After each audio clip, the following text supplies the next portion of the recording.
Welcome in, Generals. I'm Eli Owens here for another Friday edition of the 5-Star News. There's a lot of stuff going on in and around Heritage. Let's get you over to the announcement crew, Keely Wilson and Lauren Self with What's Up Heritage. Thanks, Eli. Now let's get to some important announcements.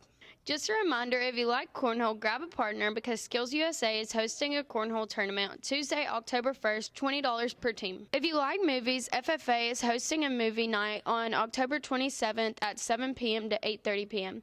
in the academic courtyard. Come out and watch our football team at Christian Heritage, but it'll be a little different this time. You'll buy your tickets at the gate for $8 instead of online. Now on to Lauren with the weather. Thanks, Keely. Now let's get on to your weather. Today in Dalton, the high is 76 and the low is 66 with a 50% chance of thunderstorms. Bring your rain jackets and come out and support your Generals at the game against Christian Heritage.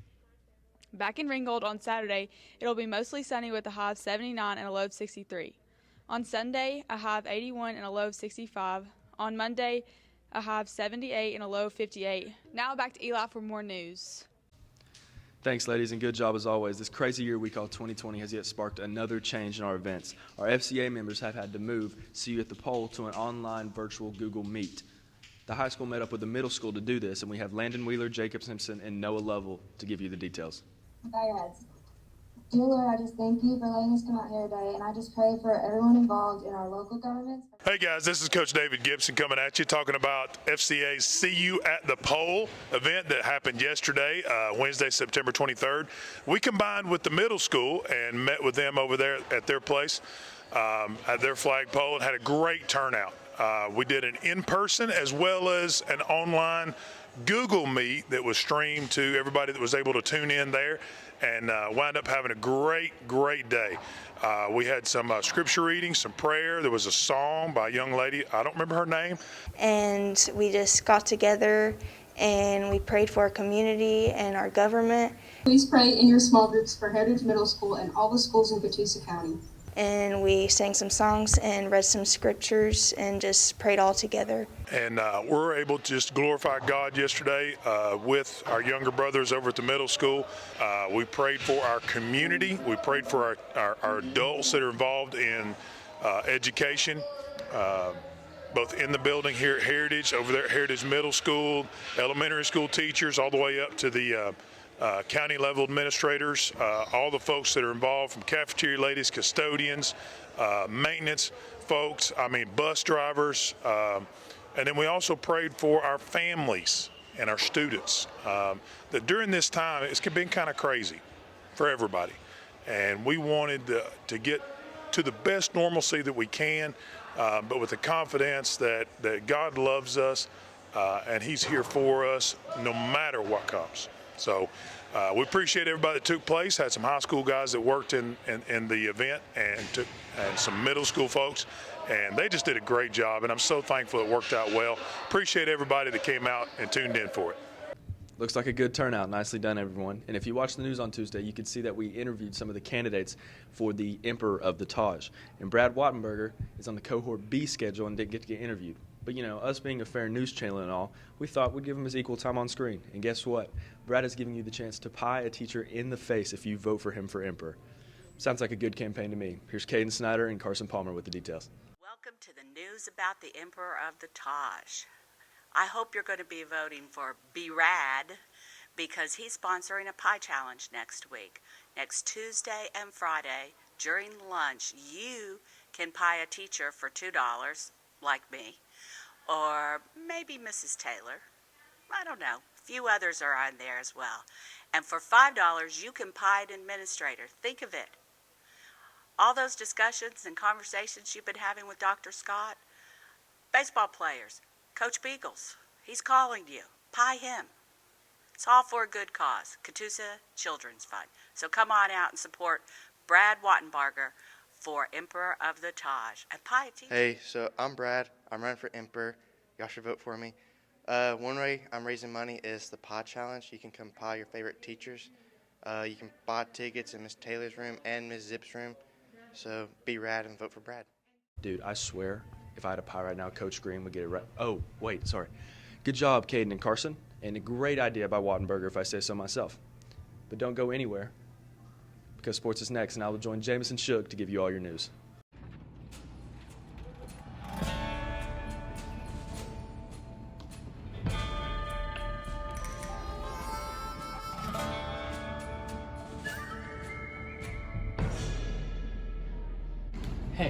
real cowboys do their duels 6 feet apart.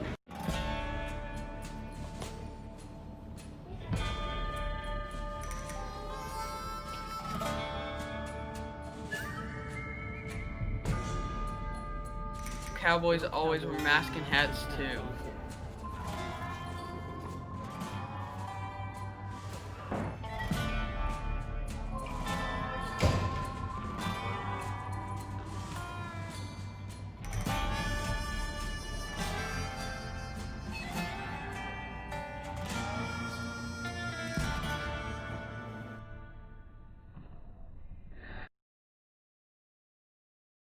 Welcome to sports, everyone. Eli and Jameson here, and we're going to jump right into football on this Friday. That's right, Eli. Our Generals are rolling right now with a 3-0 record. Looking to make it 4-0 as we travel down to Dalton to play Christian Heritage. Yeah, that's right. Road games are always fun, and let's see what we know about Christian Heritage in this football preview. All right, guys, we got Christian Heritage this week. Tough ball club. They got a few players on their team. I know they got a receiver, got 2 backs, really good, and a quarterback that can sling it. So defensively, we're going to have to show up. We got to stop the run. All right, and force them to pass. I think if we do that, we can be successful on Friday night. Offense, we got to put up points, get a comfortable lead. Like I said, if we come together and we play our best game, no question we should win this game. But if we don't, they got the players to expose us a little bit. So we're hoping our guys can come out, they keep a clear head, and come ready to play on Friday night. So this week we're playing Christian Heritage, and they're a pretty good team. Actually, they're one of the better teams that will play this year, and I know they've got a really good offense, and I think probably defensively we can probably shut them down, It's like we have the other 3 teams we played, and honestly, it will be special teams that will probably win us this game, and we've been preparing really hard all week, and we'll see how it goes on Friday. Yeah, it's just been battling, had a lot of bumps and bruises from Temple, just trying to get back healthy. Obviously, with our skill positions, we're going to have some kids have to learn the offense and defense that haven't played much varsity football. And then on top of that, you're trying to get ready for a really good team, really talented team in Christian Heritage. So just trying to put our head down this week and prepare, and hopefully come out with a win on Friday. I think it's the same formula that's led us to a 3-0 record. Just defense, play really hard, really sound, force turnovers in the special teams game. Just flip the field, create good field position for our defense, good field position for our offense, and then on offense we just have to be consistent. Less penalties, throw the ball with high percentages, run the ball with good yards per carry. Just being a solid offense, defense, special teams. Can't wait for kickoff tonight at 7:30 p.m. But before we get off the football topic, we have one more thing to talk about. Yeah, that's right. Students, I bet you didn't know, but the football team is doing this thing called Grateful Generals. And it is a great deal. Let's find out more about it on this report. Yeah, so last year we started what's called our Grateful Generals program, where on a weekly basis we grab a few of our guys and just get them to take a few minutes to write a thank you note to just some of the different programs and organizations and people that help make our football program and our community special. And so that's really what this is about. We want our guys to be appreciative of the program and the school that they're involved in, because I think we all would agree that Heritage is a special place, and what makes places special is people.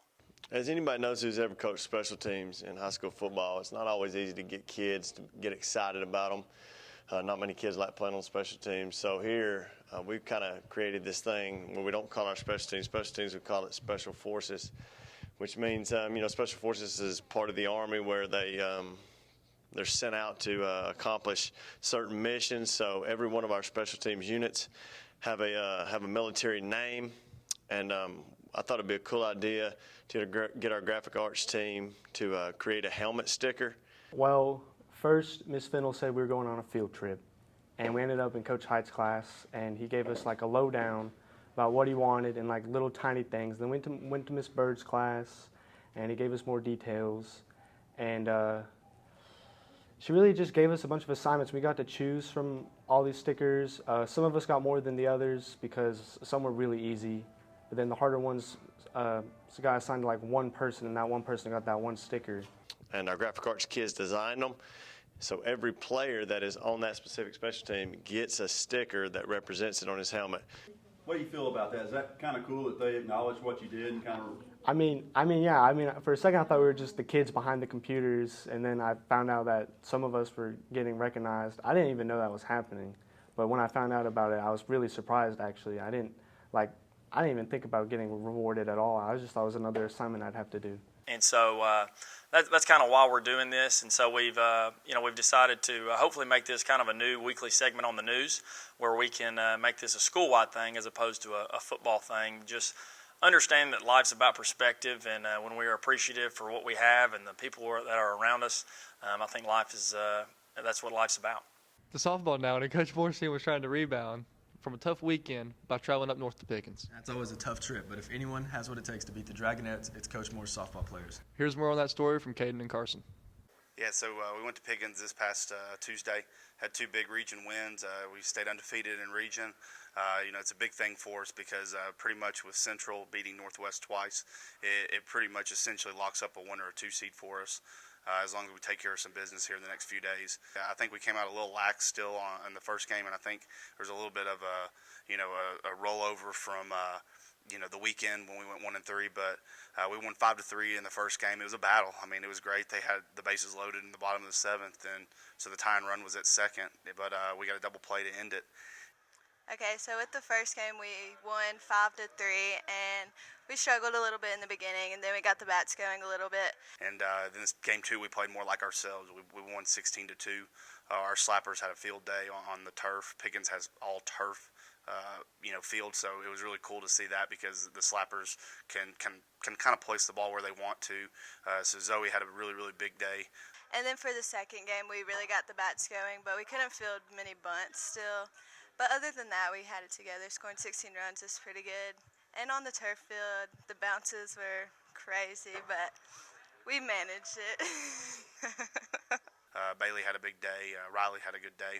And when we top to bottom, we swung it really well. It hadn't been our offense. Our offense hasn't, kind of let us down in a sense. It's really been anything our defense. We have to focus on defense, and it's kind of sometimes frustrating because we have everybody returning from last year. So I know they can do it. It's just a want-to thing, and turning things over from practice to the games. And we're going to get there, but it's a process, and we just got to keep going with it, and hopefully it kind of clicks come October. And now back to the news, and we have one final segment here on the show for you, and we're calling it Who Am I? And today, our Who Am I is going to be about the do-it-all guy, Zachary Brown. Who am I is a question many may ask themselves. First off, I am Zach Brown, and I am a senior this year at Heritage. My past 3 years at Heritage has shaped me to be who I am today. To answer some easy questions, I don't have a job. I wrestle and play football, but football is my love. I play the sport since I was 6. And many ask, why are you part of the news, Zach? Well, here's the reason why. I love editing. I love the thrill I get whenever I have to rush to get stories done. And it also allows me to clear my head just sitting there editing. Being in the class with a whole bunch of friends allows you to have fun while showing the school a talent that no one really thinks about until they watch the 5-Star News. I am Zach Brown, and I am the 5-Star News. And that's going to do it for this Friday edition of the 5-Star News. Kaylor and her crew will be back on Tuesday to give you another show. But until then, have a great weekend and stay classy, Heritage.